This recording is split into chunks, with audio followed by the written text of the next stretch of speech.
Baik, sebelum kita mengetahui elemen-elemen dalam laporan keuangan sektor publik, ada baiknya kita memahami apa itu laporan keuangan sektor publik. Laporan keuangan sektor publik merupakan representasi posisi keuangan dari transaksi-transaksi yang dilakukan oleh suatu entitas sektor publik. Laporan keuangan sektor publik ini menjadi komponen penting untuk menciptakan akuntabilitas sektor publik tersebut. Sekarang dijelaskan beberapa elemen dalam laporan keuangan sektor publik. Yang pertama ada aktiva, merupakan sumber yang dikendalikan oleh suatu entitas sebagai hasil dari peristiwa masa lalu. Dari sumber-sumber tersebut, manfaat ekonomi masa depan atau jasa potensial yang mengalir ke entitas diharapkan ada. Yang kedua, ada kewajiban, hutang masa kini dari suatu entitas yang timbul dari peristiwa masa lalu. Dengan demikian, penyelesaian hutang itu merupakan arus keluar sumber-sumber yang dimiliki suatu entitas dengan manfaat masa depan atau jasa potensial. Ketiga, ada ekuitas, merupakan hak residual aktiva pemerintah pusat atau daerah setelah dikurangi semua kewajiban. Selanjutnya yang keempat, ada pendapatan, merupakan jumlah uang yang diterima oleh perusahaan dari aktivitasnya yang kebanyakan dari penjualan produk atau jasa kepada pelanggan. Yang kelima, ada biaya-biaya, merupakan pengorbanan atau pengurangan yang dilakukan oleh suatu perusahaan untuk memperoleh manfaat lebih dari aktivitas yang dilakukan. Yang keenam, ada arus kas, merupakan kenaikan atau penurunan jumlah uang tunai yang dihasilkan atau dikonsumsi dalam periode waktu tertentu. Komponen laporan keuangan sektor publik. Yang pertama adalah laporan posisi keuangan atau neraca.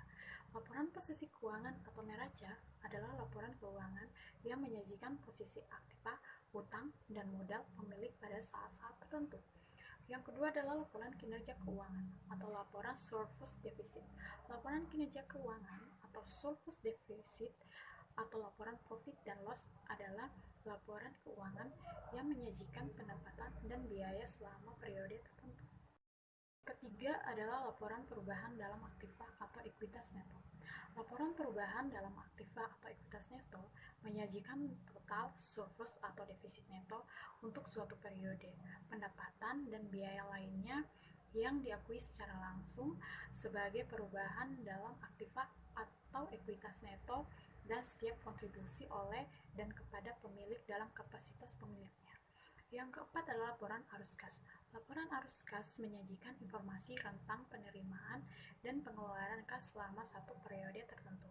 Dan yang kelima adalah kebijakan akuntansi dan catatan atas laporan keuangan. Catatan atas laporan keuangan dari entitas harus 1. Menyajikan informasi mengenai dasar penyusunan laporan keuangan dan kebijakan akuntansi spesifik yang dipilih serta diterapkan terhadap transaksi-transaksi dan peristiwa-peristiwa penting lainnya. 2. Mengungkapkan informasi yang diwajibkan oleh standar akuntansi keuangan sektor publik yang tidak disajikan dalam laporan posisi keuangan, laporan kinerja keuangan, laporan arus kas, dan laporan perubahan aktiva atau ekuitas neto.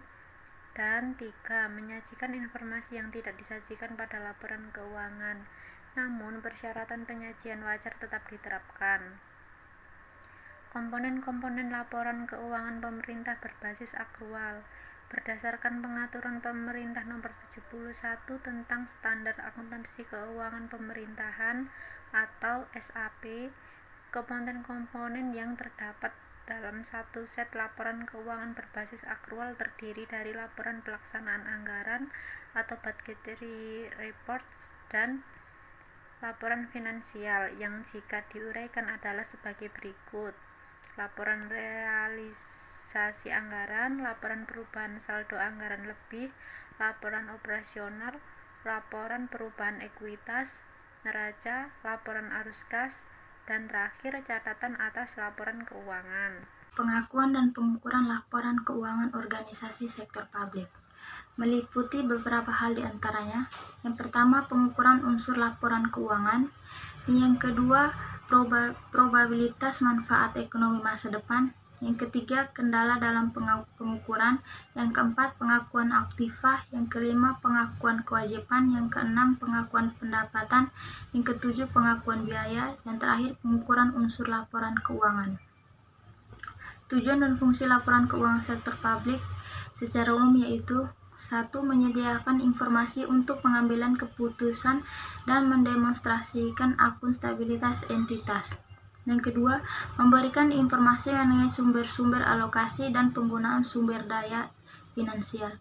Yang ketiga, memberikan informasi mengenai bagaimana entitas mendanai aktivitasnya dan memenuhi persyaratan kasnya. Yang keempat, memberikan informasi yang berguna dalam mengevaluasi kemampuan entitas untuk mendanai aktivitasnya dan kewajiban. Yang keenam,